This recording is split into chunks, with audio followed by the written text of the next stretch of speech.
Saludamos especialmente a todos los televidentes de nuestro canal regional y hoy tenemos un invitado muy especial, al doctor Germán Vargas Lleras, candidato a la presidencia de la República. Doctor Germán, bienvenido a esta región, al departamento del Huila. Gracias, Claudia, muy contento de estar acá en el departamento que fue seleccionado para presentar nuestra política pública en materia agrícola y pecuaria. Muy bien. Quiero arrancar preguntándole cómo lo ha recibido el departamento del Huila, cómo se ha sentido como candidato hoy y no como vicepresidente, que también nos visitó muchísimo. Yo todos los días pienso en el Huila y venía cada 15 días. Fueron muchos los proyectos y las inversiones que pudimos canalizar al departamento en materia de infraestructura. ¿Cómo le va a cambiar al departamento? Su capacidad logística, cómo se van a reducir los tiempos de desplazamiento una vez tengamos ejecutado el corredor Santana-Mocoa-Neiva. Será la nueva vía de interconexión con el Ecuador. ¿Cómo va de bien la carretera de Neiva-Girardot? Y fueron muchas también las inversiones que hicimos en materia de obra pública. El corredor del circuito turístico del sur del Huila. Y si yo soy presidente de Colombia, me comprometo a poner en marcha un gran sueño del Valle del Cauca, del Huila, del Tolima. Escúcheme bien, Claudia. Lo estoy escuchando. Dejé contratados los estudios y diseños para la conexión de la nueva carretera en materia de conectar al valle con la altillanura. ¿Qué municipios? Arrancaría en Pradera, Palmira, Colombia, Aipe, La Uribe, Villavo. Es una carretera que será la más costosa del país, pero fundamental ponerla en marcha. Ya fueron entregados los trabajos y requerimos ahora que el gobierno nacional apropie los recursos para poder abrir la licitación. Eso es lo que en su propuesta denomina corredores estratégicos del país, 4G y 5G. Y 5G. 4G fue lo que ya se contrató. Y 5G es la propuesta que yo le estoy haciendo a Colombia para los próximos 4 años. El conjunto de nuevas obras que pondríamos en marcha. También tiene el componente de red terciaria. Este país tiene un gran atraso en la recuperación de su red terciaria, tan importante para los municipios. El desafío es enorme, no será tarea de un solo gobierno. Hay 145.000 kilómetros de red terciaria. En buen estado, tan solo el 4%. Pero yo me comprometo al Huila a dejarle no menos de 20 kilómetros de placa huella en todos los municipios del departamento, que será un primer gran paso. Perfecto. Doctor Germán, sin embargo, con el tema de las 4G que están en ejecución y todo esto, y nosotros tenemos la doble calzada, la preocupación siguen siendo los peajes. Es natural que así sea, pero es que estas obras son costosísimas, valen billones, y este país, a diferencia de los países más ricos del mundo, tiene el doble componente.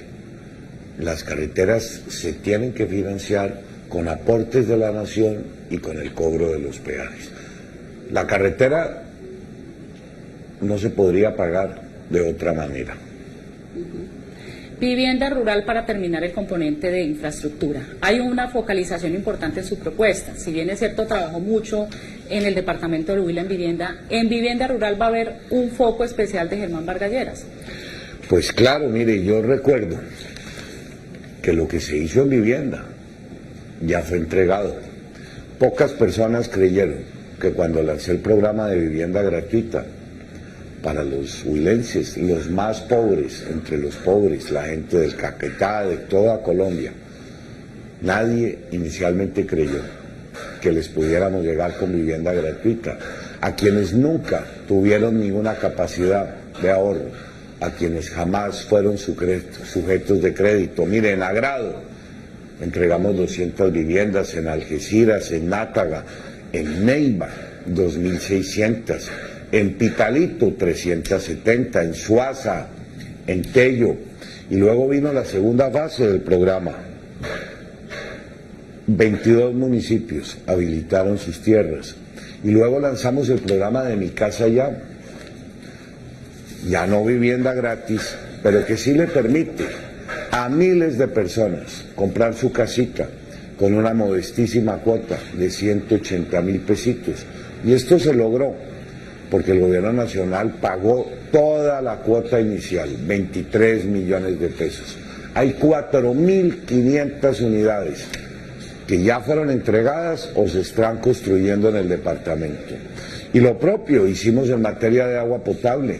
Se entregaron 75 proyectos, algunos aún están en construcción. 275.000 millones de pesos.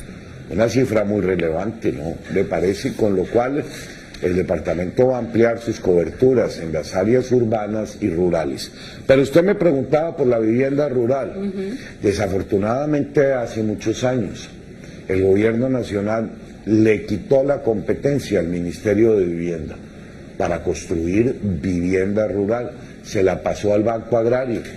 Eso ha sido un desastre. El Banco Agrario no tiene ni la experiencia, ni la competencia, ni para construir vivienda rural. Yo me propongo devolver esta competencia al Ministerio de Vivienda. Si tenemos un ministerio, debería focalizarse y concentrarse la construcción de vivienda de interés social en el propio ministerio. Y las metas que nos hemos fijado ahora son bastante más ambiciosas. Lanzamos un documento de vivienda y nos comprometimos a construir 1.200.000 unidades.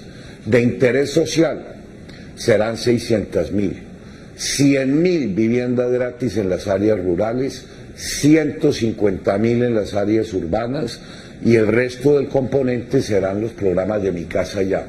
Dos asuntos incorporamos como objetivos, dos programas que no existen en la actualidad. Aquí en el Huila hay centenares de asociaciones que han hecho el esfuerzo de comprar su lotecito. Nunca han tenido la oportunidad de que el Estado les apalanque la construcción de vivienda, y eso resulta muy injusto. De manera que vamos a poner en marcha el programa de construcción en sitio propio y un segundo que lo hemos denominado arrendamiento social, con opción y sin opción de compra. Muy bien. Pasemos a inseguridad en las ciudades, un tema que nos tiene a todos agobiados, a la ciudad de Neiva, al departamento del Huila y al país entero. Usted tiene unas propuestas interesantes, entre ellas aumento de pie de fuerza, pero además fortalecimiento de los CAI. ¿Qué va a pasar ahí? Bueno, esa fue una de las primeras políticas públicas que presenté y las cifras no pueden ser más reveladoras. En Colombia se cometen 3.500.000 delitos anualmente. Estamos agobiados por el crimen. El documento de propuestas a que usted hace referencia involucra varios componentes. Primero, estrechar los lazos entre la policía, la fiscalía y los jueces. El crimen no duerme.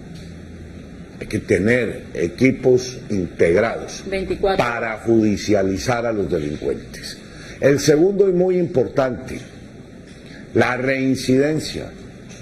Es inaceptable que personas entren 1, 10, 20 veces a la cárcel y a las pocas horas sean dejadas en libertad. Quien reincida tendrá eso consecuencias en la pena y en la no excarcelación del delincuente. Por supuesto, hay que aumentar el pie de fuerza. En el Huila no llegan ni siquiera a los estándares internacionales, están muy lejos, que indican que hay que tener 300 patrulleros en la calle por cada 100.000 habitantes de manera permanente. Estamos hablando también de fortalecer el cuerpo de carabineros. Y 4 estrategias muy puntuales para los delitos de mayor incidencia. El microtráfico. ¿Cómo se está extendiendo en Colombia? Es una desgracia. Está capturando a los jóvenes de este país en el consumo, en la distribución, Además, los jóvenes que ingresan al consumo luego tienen que salir a delinquir también para sostener el vicio. El microextorsión, la microextorsión, el hurto callejero, el hurto a domicilios, y también estamos hablando del robo de celulares. Para todo tenemos estrategias. Y usted mencionó el tema de los CAIs. No es fortalecer los CAIs. Los CAIs tuvieron un buen desempeño hace muchos años. Hoy ya no tienen ninguna capacidad de respuesta. Estamos hablando de establecer subestaciones y estaciones de policía con mayor presencia en cada municipio de Colombia para que pueda tener una adecuada respuesta. Estamos también hablando de recuperar los frentes de seguridad ciudadana, que en cada calle, que en cada barrio la ciudadanía colabore. Ya suscribimos un compromiso con todas las compañías de seguridad privada en Colombia, la mayoría de ellas. No puede ser posible que 150.000 hombres que prestan el servicio de vigilancia privada no tengan ningún compromiso. Estamos hablando de nuevas tecnologías, integrar y mejorar el sistema de cámaras. Yo cuando fui ministro del Interior también traje mucha cámara, mucha moto aquí al departamento. Estamos hablando de reforzar el sistema carcelario. No puede ser que los delincuentes desde las cárceles sigan al frente de estructuras criminales delinquiendo aún detenidos. Bueno. Y muchas otras. Quiero pedirle que vamos a ser más concretos para poder desarrollar las otras temáticas. Importantísimo el endurecer el tratamiento de menores infractores. Se está proponiendo precisamente en el capítulo de inseguridad, mientras otras campañas como la de Sergio Fajardo proponen inversión social. Bueno, yo también propongo inversión social, no es que sean contradictorias, y mis propuestas en materia de inversión social dan en el clavo. Lo que pasa es que los jóvenes vienen siendo utilizados como carnes de cañón por unos vacíos legales que hay que cubrir. Por eso es que apelan a los jóvenes, porque como no responden penalmente, entonces los utilizan. Y eso no tiene nada que ver con la inversión social. Lo que hay es que cerrarle las puertas a la criminalidad. La criminalidad no se combate con impunidad, escúcheme bien. La impunidad es el foco de mayor criminalidad. Pero yo para los jóvenes tengo propuestas muy atractivas en los temas de educación. Me he focalizado en brindarle una atención integral a los jóvenes y a los niños de 0 a 5 años, y por integral queremos decir nutrición, educación, salud, acompañamiento para universalizar la atención. Estamos hablando de escolarizar a 500.000 jóvenes que hoy no van a las escuelas. Estamos hablando de cerrar las brechas con las áreas rurales. Es increíble. Un joven en el campo no estudia más que 5 años. Estamos hablando de duplicar la jornada única. Si queremos que la educación sea el factor de movilidad social, no podemos aceptar que mientras los jóvenes que van a colegios privados estudian 8 y 9 horas, quienes lo hacen en los públicos solo concurran a clases 4 y 5 horas del día. Estamos hablando de brindarle nuevas oportunidades a la juventud, el mayor acceso a la educación superior. Bueno, como verá, la inversión social. Y hablando de inversión social, ahí surge una propuesta muy interesante que quiero compartir con ustedes. De los primeros documentos que presenté fue el de la creación del Ministerio de la Familia, porque hay que recuperar el concepto de familia, pero además el ministerio nos permitiría integrar 22 programas hoy dispersos en diferentes entidades del Estado. En Colombia se invierten 11 billones de pesos anualmente, y aún miles de colombianos vulnerables no acceden a estos programas. Los tenemos dispersos. El adulto mayor se maneja en el Ministerio de Trabajo, la mujer rural en el Ministerio de Agricultura, la población discapacitada en el DPS. Se trata de integrar en un ministerio y potencializar esta enorme inversión social que hace el gobierno. Muy bien. Hablemos de temas económicos, pero no efímeramente, diría yo, sino el bolsillo de los colombianos. Hoy la crisis ha tocado a los bolsillos de los colombianos, el mínimo no está alcanzando ni para la canasta familiar. La carga impositiva para las empresas, lo vimos, muchas empresas cerrando y también haciendo reestructuración de su personal. ¿Qué realmente está proponiendo, además que vi un tema de reforma tributaria completa, así se denomina? Sí, bueno, le contesto, la reforma tributaria, este país tiene que reducir su carga en materia de impuestos. Tenemos 14 tratados vigentes con América Latina, con los Estados Unidos, con Europa, con Centroamérica. Y estamos cobrando el doble de los impuestos de aquellos países con los cuales competimos. Y eso explica que se estén cerrando muchas empresas. Es preferible trasladar las plantas industriales a México, a Chile y enviarnos el producto terminado. Porque mientras en Chile les cobran a las empresas un 30% de impuestos, aquí la carga impositiva llega al 69.5%, si sumamos los impuestos del orden nacional, departamental y municipal. El tema de tributación, de impuestos, es uno de los principales factores por el cual hemos dejado de ser competitivos.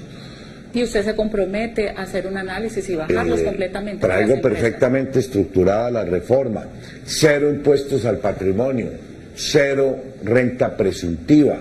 El impuesto al patrimonio hoy ya no lo cobra ningún país en el mundo. Aquí seguimos grabando el patrimonio. Seguimos con muchos impuestos antitécnicos. Mi propuesta es 30% para las empresas de impuesto neto en materia de renta. Y de ese impuesto se hará descontable el 4 por mil, el ICA y el IVA. De manera que es una propuesta muy interesante. Con 30% quedaríamos igual que Chile, que Perú, que México y que muchos otros países. Es que no crea, cuando usted dice que se han ido varias empresas, lo que se han ido es los empresarios. En los últimos 2 años, 10.000 colombianos, dueños de empresas, tomaron la decisión de renunciar a la nacionalidad colombiana o de irse a terceros países a situarse como sujetos fiscales. Y detrás de ellos se van las empresas, se van las industrias. La única excepción que tendría mi estatuto tributario es para 2 sectores, sector agrícola y sector del turismo, cuyo impuesto de renta no sobrepasaría el 10%. Eso directamente hablaría de que el aumento de empleos formales es una meta para usted ambiciosa pues e claro. importante. Mire, las cifras son también muy alarmantes. En este momento tenemos a 2.100.000 colombianos desempleados. Y eso no es lo más grave. Lo más grave es que el 60% de quienes trabajan en Colombia lo hacen de manera informal. Por muchas razones, pero son datos muy alarmantes. Yo lancé también un plan de trabajo, lo llamamos el Plan Estratégico de Trabajo Proactivo, la Bolsa Nacional de Empleo, las alianzas con los sectores privados de la producción y el Estado, las plataformas para poner en contacto a las personas que no tienen empleo. Es que no solo no tienen empleo, recuperar el empleo es una desgracia. 5 meses tarda un profesional en recuperar su empleo y en el caso de las mujeres 18 meses. La informalidad, miles de colombianos, millones de colombianos ganan menos de un salario mínimo, no tienen acción a no tienen protección social, riesgos laborales, acceso a las cajas de compensación. Y en el tema pensional sí que la situación es muy injusta. Estamos gastando 41 billones de pesos para darle cobertura pensional a menos del 5% de la población. 17 millones de colombianos no tienen acceso al sistema, no pueden ni siquiera soñar con acceder a una pensión de salario mínimo. Doctor Germán, por esa línea económica usted ha hablado de incentivar la inversión en el país. Y estamos hablando de inversión extranjera para explotación de recursos minerales. Se lo digo porque en el Huila no le fue muy bien con el tema del Quimbo, todavía se están peleando las compensaciones Y Gustavo Petro, pues está cerrado el tema de inversión de recursos naturales por todos los daños ambientales. ¿Cuál es realmente la propuesta suya en inversión privada para el país? En inversión privada, pues la inversión privada, extranjera y nacional, que tenga que llegar a Colombia, depende de muchos factores.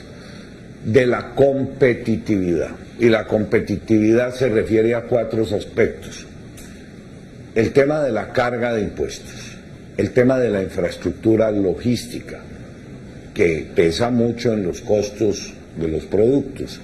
El tema de la productividad, que fue algo que no le mencioné. La productividad del colombiano, si la comparamos con los demás países del exterior, es relativamente baja. Estamos preparando gente para oficios que no se necesitan.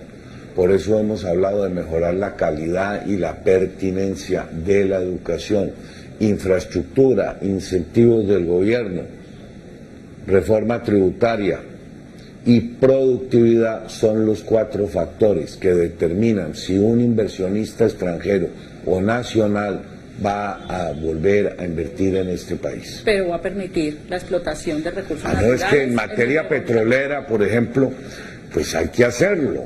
Este país no puede perder el autoabastecimiento petrolero. La gran caja de Colombia, se quiera o no se quiera, sigue siendo el sector petrolero.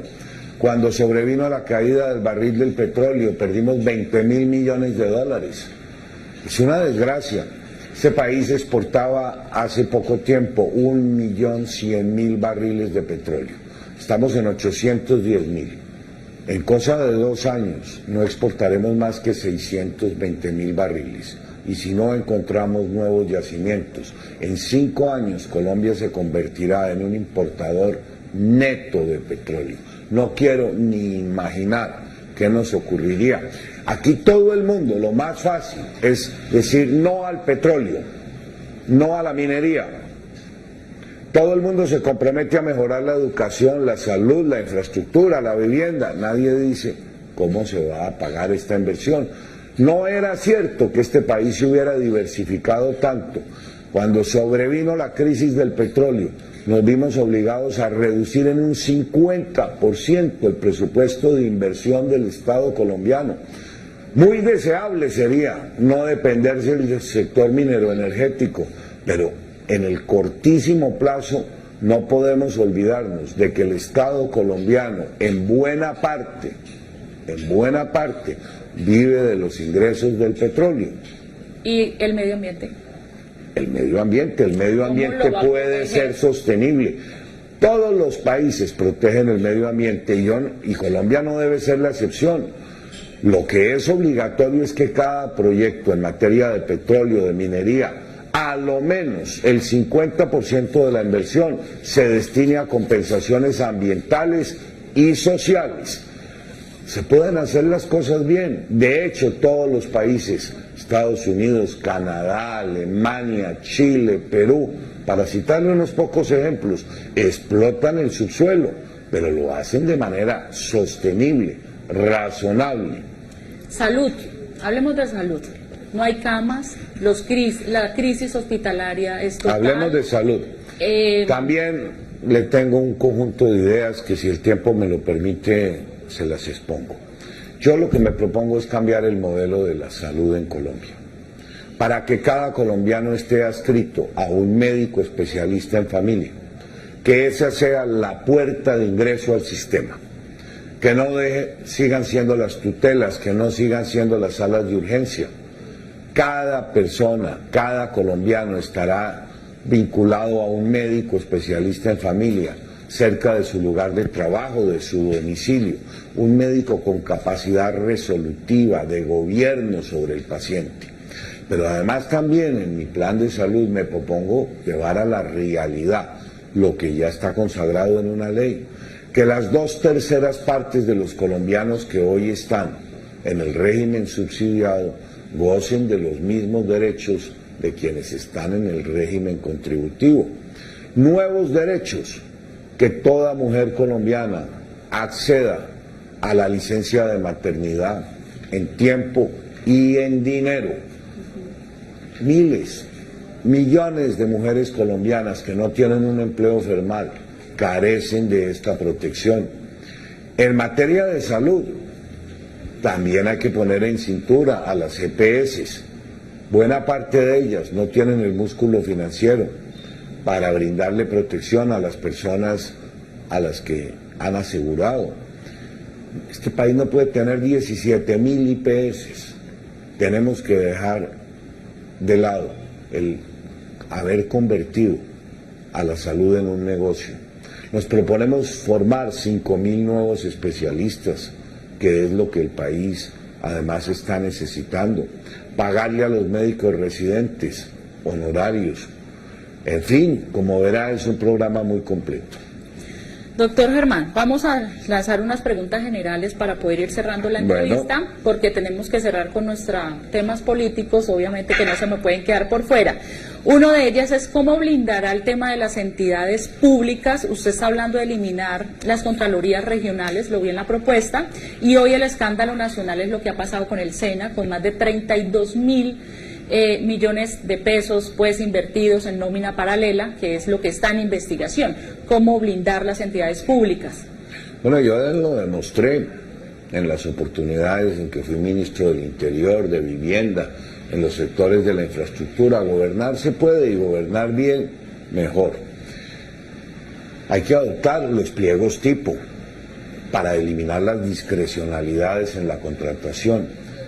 Pero usted me menciona el tema de las contralorías. El control fiscal en Colombia es inexistente.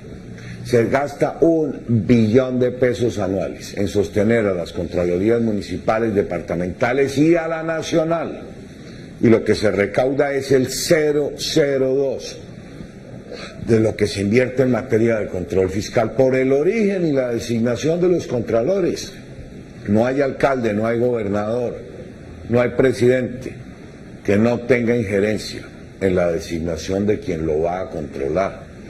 Por eso estamos proponiendo el Tribunal Nacional de Cuentas, con magistrados sin origen político que ejerzan el control fiscal. De manera que... O sea, las contralorías están politizadas.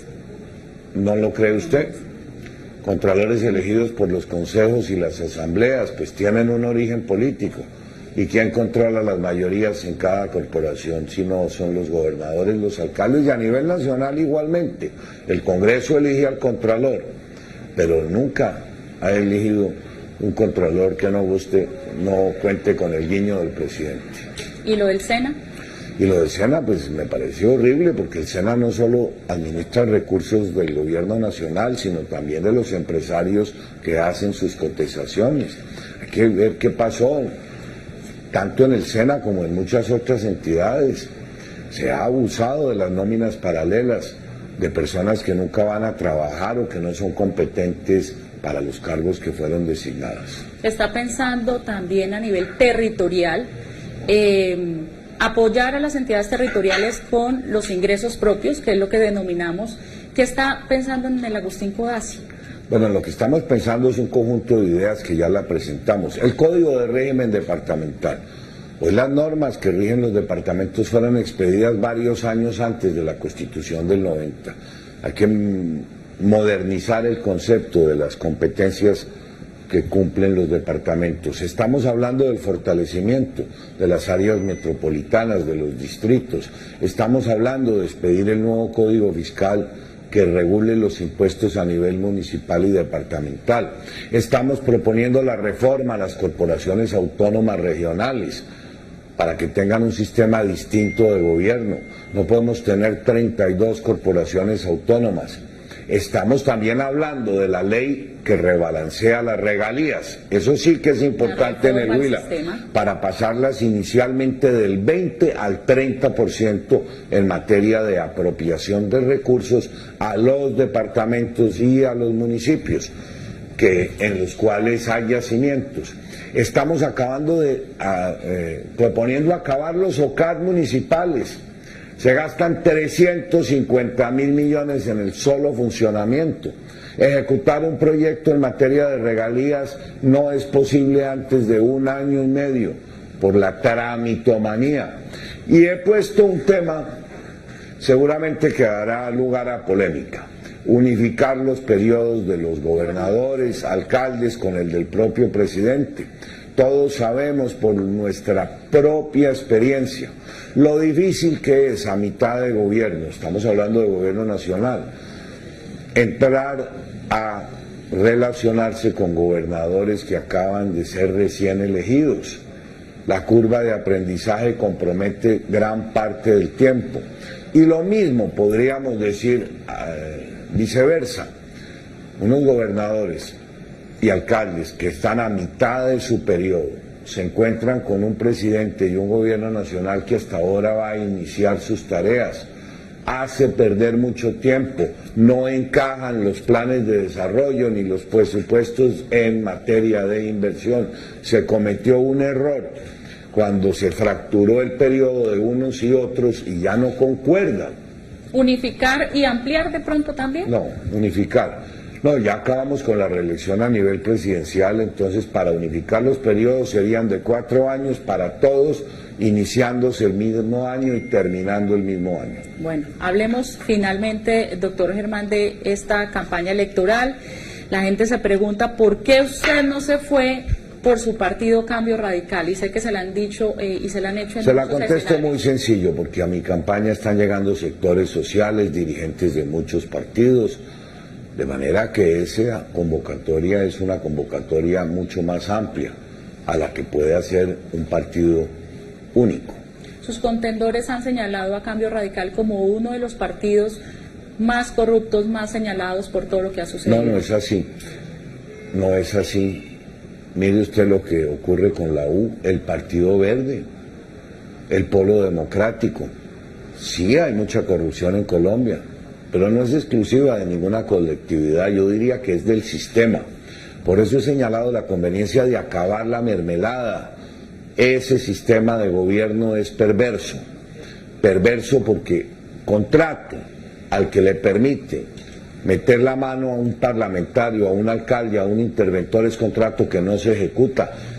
Dígamelo a mí, que eliminé la mermelada. ¿Usted cree que hubiera sido posible ejecutar 450.000 viviendas, entregar 2.500 proyectos en materia de acueducto, haber avanzado en la transformación de la infraestructura de Colombia, si yo hubiera permitido que en alguna de esas licitaciones hubiera intervenido la clase política? De manera que yo sí le demostré al país que es posible gobernar, gobernar bien, gobernar sin corrupción. No hay colombiano que haya tenido la coordinación de inversiones más importantes y no hay un solo reclamo, no hay una sola queja. Nadie que participó en esas licitaciones tiene nada que decir. Todo se hizo en audiencias públicas, con contratos tipo, objetivos, cero discrecionalidades. Muy bien, las próximas elecciones del 27 de mayo, pocas coaliciones, muchos solitarios. ¿Cómo se va a ir usted? ¿O va a esperar las elecciones? No, el 11 de marzo vendrán las verdaderas encuestas. Y yo estoy muy optimista. De manera que no faltan sino 3 semanas para mirar cuál es la opinión de los colombianos, cómo quedó el mapa político en este país. Y esperemos al 11 de marzo y a partir del 12 de marzo. Por supuesto que me voy a relacionar con otros sectores, otros partidos, porque lo que no le puede pasar a este país es quedar en manos de una izquierda radical, de personas como Gustavo Petro, que ya fueron probadas en Bogotá. Es lo mismo que ocurrió en Venezuela, estuve en la frontera. Qué horror lo que presencié. Hace algunos años todos mirábamos a Venezuela como un país próspero, rico, qué ni prosperidad, qué nivel de consumo, qué carreteras, todo lo acabaron, todo lo destruyeron. Estuve el sábado en la frontera, les reitero, 45.000 personas con sus pocas pertenencias, buscando refugio. Hoy difícilmente un venezolano hace más de una comida al día. De manera que eso nos debe llevar a pensar muy seriamente si le vamos a entregar los destinos de este país a un proyecto populista de izquierda radical como el que muchos candidatos encarnan. Por eso le contesto su pregunta ya para terminar. El 12 de marzo, una vez se elija el nuevo Congreso, no tengo ningún inconveniente en sentarme a conversar con todos aquellos que tengan las mismas preocupaciones sobre el futuro de Colombia. Doctor Germán, no se puede ir sin decirme la chiva, su fórmula vicepresidencial. Le doy nombres. Sí me voy a ir sin decírsela, porque no la tengo para nada clara. Hernán Andrade. Estoy pensando mucho. Me gustaría tener una persona que no solamente esté comprometida con el programa, sino que en un momento dado, como lo prevé la Constitución, pueda asumir la presidencia de Colombia. Para eso se creó la figura de la vicepresidencia. De manera que son muchos los factores que hay que tener en cuenta: el género, el territorio, la capacidad y condiciones profesionales, la respetabilidad. De manera que aún me quedan algunos días. Estoy meditándolo. Yo sé que estamos cortos de tiempo, pero no puedo dejar de preguntarle por lo que está pasando en el país y los supermercados y esos supuestos bienes. Bueno, con eso terminamos. Perfecto. Mire, yo ayer estaba en el Espinal y en el Tolima antes de ayer. Qué horror lo que está ocurriendo. Una vez se notificó que esos almacenes eran de propiedad de las FARC, fueron ellos mismos quienes hostigaron esos saqueos. De manera que eso es inaceptable. Y graves consecuencias tendrá para las FARC si se demuestra que esos bienes no fueron declarados en el inventario que le entregaron en el proceso de paz al gobierno nacional, porque una de las condiciones era no seguir cometiendo delitos y haber mantenido oculto la propiedad de esos almacenes. Si así se demuestra, daría lugar a la pérdida de los beneficios, porque esos recursos, si repito, es cierto que son de propiedad de ellos, han debido ser inventariados y reintegrados con el propósito de que tuvieran como destino la reparación de las víctimas. De manera que es muy grave, no solo los saqueos, no solo el testaferrato y el lavado, que se configuran claramente, sino que estaríamos a puertas de que pierdan los beneficios quienes estén involucrados en esos delitos. Pero finalmente los acuerdos de La Habana usted los va a implementar, es lo que ha dicho públicamente. Sí, pero al tenor de la Corte Constitucional y de la sentencia, la reincidencia en la comisión de un delito da lugar a la pérdida de los beneficios.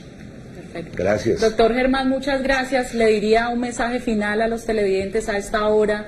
¿Qué esperaría el Huila exactamente de su elección como presidente de la República? Bueno, yo se lo contesto. Siempre que me ha sido dable servirle al departamento, que ha sido en 3 oportunidades, en vivienda, en agua y en infraestructura, fue muy grande la inversión que llegó a todos los municipios del departamento. Yo siempre he tenido al Huila en el primer lugar de la agenda nacional. Si usted cuantifica el monto de los recursos que tanto impactaron y van a impactar al departamento en estos sectores, se dará cuenta de lo mucho que yo he hecho. Soy, creo, el único candidato a la presidencia que lo ha recorrido en numerosas oportunidades, que conoce sus municipios, que conoce su cultura, sus necesidades. No hay otro candidato que usted pueda sentar enfrente de esta Cámara y le relate tantas acciones que en los años anteriores ha propiciado en bienestar de los huilenses. Doctor Germán, muchas gracias por el tiempo. A todos los televidentes, mil y mil gracias. Nos vemos en una próxima oportunidad.